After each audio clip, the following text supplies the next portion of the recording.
Hai teman-teman, jumpa lagi di episode 3 pembicaraan kita tentang pembelaan saya kepada Mikel Arteta. Hari ini saya mau berbicara tentang satu poin yang sering dipakai oleh para penggadang Arteta out. Itu adalah masalah prestasi di peringkat EPL gitu ya. Hal yang sering dipakai oleh para penggadang Arteta out ini, poin yang salah satu sering saya lihat adalah Wenger dipecat karena dia hanya berkutat di rank 4. Ya, jadi poin yang sering mereka pakai itu adalah Wenger aja dipecat karena dia hanya bersaing di rank 4, nggak pernah dia bersaing untuk mencapai juara liga karena dia di rank 4 melulu, makanya dia dipecat. Salah. Jadi ini yang saya juga lucu karena ada satu pundit terkenal ya yang pengikut followersnya banyak gitu ya, banyak yang suka ngebelain, ngakunya penggemar Arsenal sejak lama gitu ya. Sejarahnya Wenger aja nggak tahu. Padahal itu juga masih baru berapa tahun yang lalu gitu kan. Jadi makanya saya lucu. Dan itu jadinya menurut saya jadinya hoax. Dan ini saya mau patahkan hoax itu. Oke. Yang pertama, Wenger itu nggak pernah dipecat ya. Wenger mengundurkan diri. Oke. Wenger mengundurkan diri. Dan dia mengundurkan diri bukan karena dia hanya berkutat di rank 4. Dia mengundurkan diri karena dia gagal mencapai rank 4. Oke? Jadi kalau teman-teman lihat di 2 musim terakhir Wenger, 2016-2017 dan 2017-2018. Jadi season 16-17 dan season 17-18, Wenger itu mencapai peringkat 5 dan peringkat 6. Ya. Jadi dia gagal mencapai rank 4. Dan ketika di musim 2017-2018 dia gagal mencapai rank 4, dia mengundurkan diri. Katanya dia sudah tidak mampu lagi mengangkat Arsenal bersaing di papan atas. Ya, makanya dia mengundurkan diri. Ya, jadi dia tidak pernah dipecat. Dan dia mengundurkan diri pun alasannya bukan karena hanya berkutat di rank 4. Enggak. Dia mengundurkan diri karena gagal mencapai rank 4 selama 2 musim berturut-turut. Jadi kalau ada yang ngomong penggemar Arsenal sejak lama nggak tahu hal itu, kita harus mempertanyakan status dia sebagai penggemar Arsenal. Oke? Itu di situ. Nah, berikutnya kita lihat Unai Emery. Unai Emery itu dia didatangkan oleh Arsenal. Tujuannya apa? Ya, karena Arsenal tidak lagi bersaing di zona Liga Champions. Mendatangkan Unai Emery itu dia apa? Dia spesialis Liga Eropa. Dia spesialis Europa League.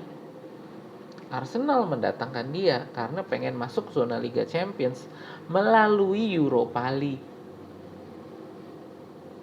Berhasil nggak? Enggak. Di EPL hanya mencapai peringkat 5 ya di musim 2018-2019. Dan Europa League-nya dapat nggak? Enggak. Di musim berikutnya makin menurun. Europa League-nya juga gagal. Apa yang dilakukan? Pecat. Masuklah Mikel Arteta. Nah, di sini saya mau ngomong, banyak yang mungkin akan ngomong sama saya, Wenger peringkat 5 peringkat 6, paling pol peringkat 6 dipecat. Unai Emery peringkat 5 dipecat. Oke. Arteta 2 kali peringkat 8 kok masih dipertahankan. Apa-apaan ini? Yang teman-teman harus tahu, ini terjadi satu shift, ya, perubahan strategi dari petinggi Arsenal. Oke. Ini kalau di sini saya mau ngomong dulu ya. Ini saya sudah masuk di zona spekulasi saya. Kenapa zona spekulasi saya? Karena ini juga nggak ada orang yang tahu. Jadi ini lebih dari pengamatan saya aja. Dan saya nggak punya orang dalam di Arsenal ya. Jadi ya nggak punya link orang dalam di sana juga. Jadi saya mau ngomong aja. Ini di sini adalah spekulasi saya. Kenapa kok Wenger peringkat 6 dipecat, Emery peringkat 5 dipecat, Arteta 2 kali peringkat 8, anteng-anteng aja. Yang saya lihat ini shiftnya waktu Wenger gitu ya. Arsenal itu benar-benar dia hanya bertumpu pada Wenger. Ya udahlah, Wenger terserah lu mau gimana, yang penting lu punya punya sentuhan magis untuk mendatangkan pemain-pemain nggak dikenal. Tiba-tiba mereka ternyata pemain yang hebat, bisa bawa kita ke peringkat 4 gitu ya. Jadi harapan dari Arsenal waktu dipegang Wenger minimal rank 4 supaya pemasukan ada jalan ya, karena pemasukan dari Liga Champions itu gede. Jadi klub itu berharap dari Liga Champions itu, memang kenapa ngejar Liga Champions itu duitnya gede. Ternyata di 2 musim terakhir nggak berhasil masuk di Liga Champions. Nggak bisa dipecat juga dia karena statusnya udah legenda gitu ya. Di Arsenal udah legenda. Sebenarnya masih dikasih kesempatan dia. Tapi Wenger tahu diri. Dia udah tahu diri, dia ngerasa bahwa oke, 2 musim gue gagal mencapai rank 4, mengundurkan diri karena udah nggak mampu. Dia ngomong sendiri, dia ngerasa udah nggak mampu, mengundurkan diri. Tekanan dari fans Arsenal juga udah mulai terasa. Ya rank 4 aja kagak bisa, gimana nih. Jadi tekanan dari fans Arsenal pun bukan karena hanya berkutat di rank 4. Tekanan dari fans Arsenal adalah, 2 musim nih kita udah nggak masuk zona Liga Champions. Gimana nih Wenger? Tekanannya di situ. Jadi bukan karena tekanannya bukan ya kita rank 4 melulu kok, pengen dong jadi bersaing di juara liga. Wenger out. Enggak. Tekanan Wenger out karena 2 musim kita nggak nyampe Liga Champions. Oke. Wenger out, Wenger keluar, dia mengundurkan diri. Arsenal mendatangkan siapa? Unai Emery. Unai Emery ini apa? Spesialis Liga Eropa. Ya, dia spesialis Europa League. Dia didatangkan tujuannya untuk apa? Arsenal menang di Europa League, bisa masuk Liga Champions. Berhasil nggak? Enggak. Ya, di season Emery yang pertama 2018-2019 ya, dia hanya peringkat 5. Liga Eropanya gimana? Nggak juara juga. Di 2018-2019 2019-2020 tengah jalan dia juga udah mulai menurun nih ya. Arsenal ngelihat kondisinya kok kayaknya makin parah, cut ya, masuklah Mikel Arteta. Oke. Waktu di cut ini, Emery ini juga di Arsenal waktu itu ada skandal penggelapan dana, gitu ya. Jadi ada petinggi-petinggi Arsenal yang dicurigai ini ada penggelapan dana, tapi ini nggak di open ke publik, dia hanya dari berita-berita ya. Waktu itu dicurigai ada penggelapan dana, terutama itu adalah untuk pembelian pemain. Gitu. Jadi pembelian pemain ini diperkirakan banyak yang pembeliannya overpriced. Dan overpriced ini ternyata adalah untuk apa ya? Ada korupsinya lah gitu. Ya ini diselesaikan internal oleh Arsenal, ada beberapa petinggi yang dipecat gitu ya. Dan disinilah mulai perombakan besar-besaran Arsenal. Perombakan besar-besaran ini semua staff kepelatihan sepertinya ya, kayaknya semua staff kepelatihan itu direview, banyak yang dipecat. Dari staff scouting juga banyak yang dipecat, yang keuangan yang ngurus pembelian pemain itu juga banyak yang dipecat.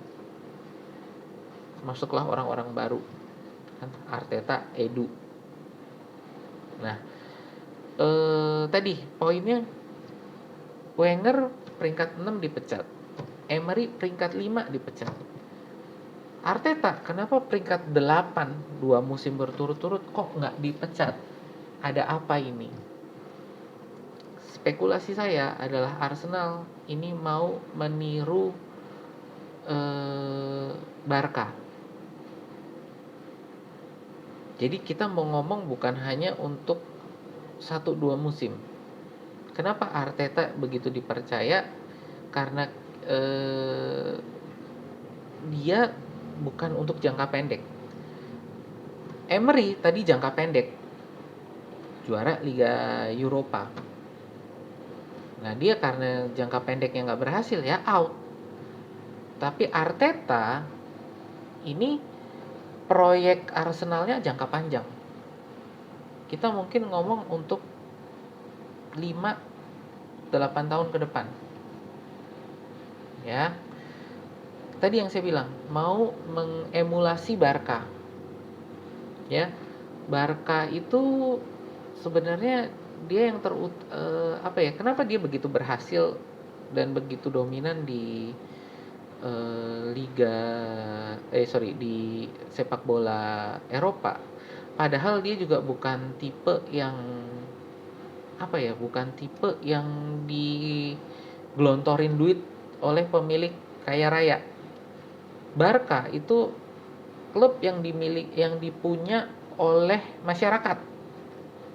Ya, jadi Barca itu bukan satu perusahaan yang bukan kayak MU yang dia adalah satu perusahaan yang dibuat untuk bisnis. Bukan juga klub punya orang kaya, tempat orang kaya ngelontorin duit yang nggak ada serinya kayak Manchester City. Enggak, Barca itu adalah klub yang dimiliki oleh masyarakat. Tapi dia secara keuangan bagus, secara prestasi juga bagus. Nah ini yang mau diemulasi oleh Arsenal, oleh keluarga Kroenke. Mereka tetap sistemnya perusahaan kayak MU. Jadi keluarga Kroenke ini ya sama kayak keluarga Glazer. Cuman yang saya lihat ini sekarang mereka mau meniru Barca. Yang mau ditiru apa? Barca itu secara keuangan mereka bisa kuat dan punya prestasi karena mereka mengandalkan produk akademi mereka, La Masia, gitu ya. Barca waktu masa jaya-jayanya itu mereka tim inti mereka itu adalah produk La Masia yang didukung oleh 1-2 pembelian yang pemain bintang lah gitu ya.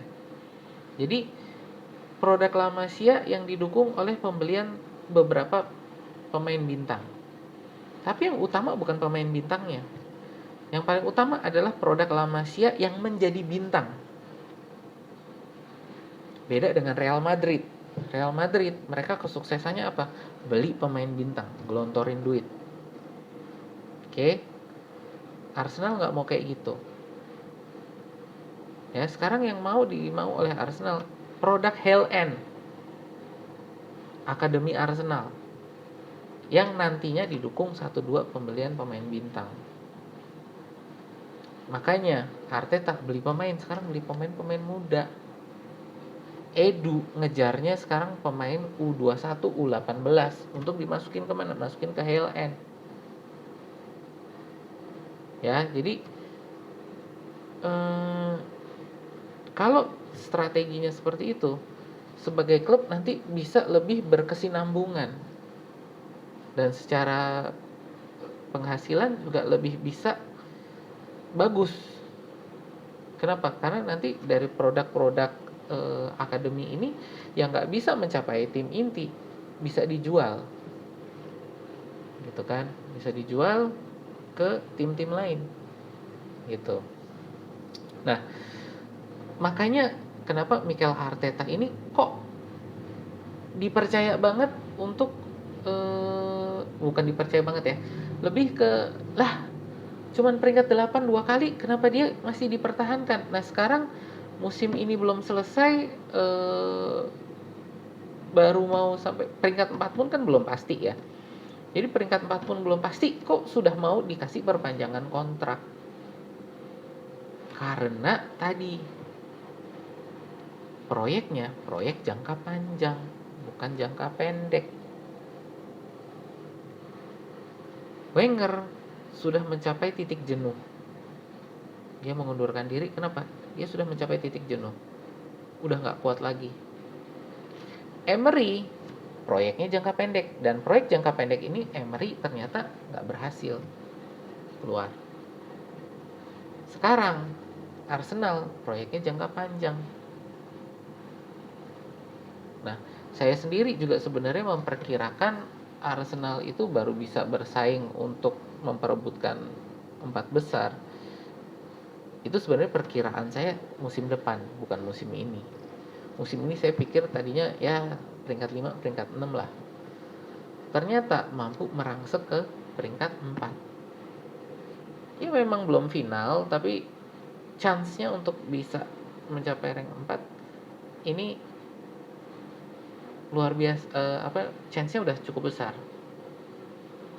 Nah, tadi lah kok bangga banget cuman bisa peringkat 4. Hey, Arsenal di zamannya Wenger pun itu target minimum itu adalah 4 besar. Itu target minimum. Pengen ya, semua penggemar klub sepak bola pengen lah klubnya bisa juara liga, gitu ya. Tapi harus sadar diri juga, Arsenal itu memang sejak apa ya? Sejak era Chelsea dan Manchester City itu mulai dominan Chelsea dan Manchester City dengan keuangan mereka. Arsenal itu memang mainnya peringkat 4. Ketika ada kesempatan untuk memperebutkan juara liga sebagai pemuncak klasemen, ya mereka ikut, gitu kan. Ikut bersaing. Tapi targetnya selalu minimum ya. Saya mau ngomong target minimum waktu itu adalah peringkat 4. Dan ketika kita sudah dari 2017 2016 nggak masuk ke persaingan peringkat 4, ya mana mungkin kita bisa ikut bersaing di pemuncak klasemen. Pelan-pelan lah gitu. Nah, makanya tadi saya bilang bisa mencapai peringkat 4 ini udah prestasi memang buat Arsenal yang sekarang. Ya, jangan ngomong alah bersaingnya cuma Arsenal peringkat 4, apa-apaan ini. Wenger dulu dipecat karena dia hanya peringkat 4. Tuh kan,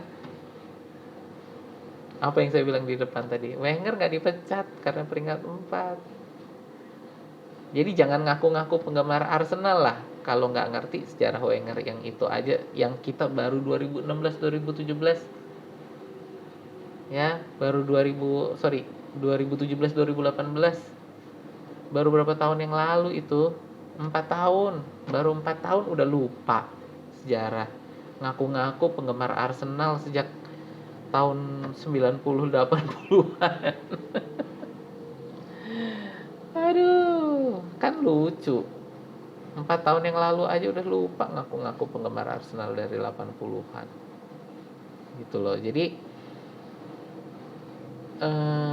itu yang saya mau ngomong, bahwa jangan nyebarin hoax lah gitu. Dan bahwa Arteta ini peringkat 4 ini memang prestasi. Kenapa? Kita sudah sekian lama itu proyeknya jangka pendek. Sekarang kita mau proyek jangka panjang. Dan inilah kenapa saya membela Mikel Arteta. Karena saya melihat Arsenal ini proyek jangka panjang. Apakah nanti bisa benar-benar meniru Barca? Who knows? Tapi itu yang saya lihat. Ya, mulai berkutat di pengembangan akademi. Barca sendiri kan mereka mengalami penurunan karena mereka mau mengemulasi Real Madrid. Itu kan waktu itu dia Barca itu dapat ketiban durian runtuh, itu penjualan siapa ya saya lupa. Neymar ya kalau nggak salah, penjualan Neymar itu kan, yang dapat durian runtuh dapat berapa ratus juta euro gitu kan, yang saat itu langsung dihambur-hamburkan. Mereka mau niru Real Madrid, mereka mau bangun Galacticos mereka sendiri, turun tuh ya, melupakan La Masia mereka. Sekarang Arsenal mau bangun Hell End, apakah bisa menyaingi La Masia? Tapi petinggi akademi Arsenal sendiri, Per Mertesacker ya, yang sebagai pelatih tim junior, dia ngomong, sudah berapa tahun ini akademi Arsenal ini dilupakan, dan sekarang di zaman Mikel Arteta ini mulai digalakkan lagi dan mulai diintegrasikan dengan pemain inti. Makanya kita sekarang melihat Bukayo Saka, Emil Smith Rowe, gitu ya. Terus siapa? Martin Odegaard sih sebenarnya juga bukan produknya Arsenal ya. Siapa lagi? Martinelli, itu. Ben White, itu. Ben White juga beli sih. Tapi ya pemain-pemain muda lah gitu kan yang dibeli Arteta. Ya sekarang Emil Smith Rowe dan Bukayo Saka ini yang menjadi superstar dari produk Hell End ini. Gitu. Ya, itu yang saya mau ngomong. Dari saya sekian dulu, dan mungkin ini adalah episode terakhir saya untuk pembelaan saya terhadap Mikel Arteta. Semoga perbincangan ini bisa memperjelas lah ya, dan menyaingi hoax-hoax itu tadi, hoax Wenger dipecat karena cuman peringkat 4. Semoga itu bisa membantah hoax-hoax itu, gitu ya. Ya, sekian dari saya. Terima kasih. Sampai jumpa.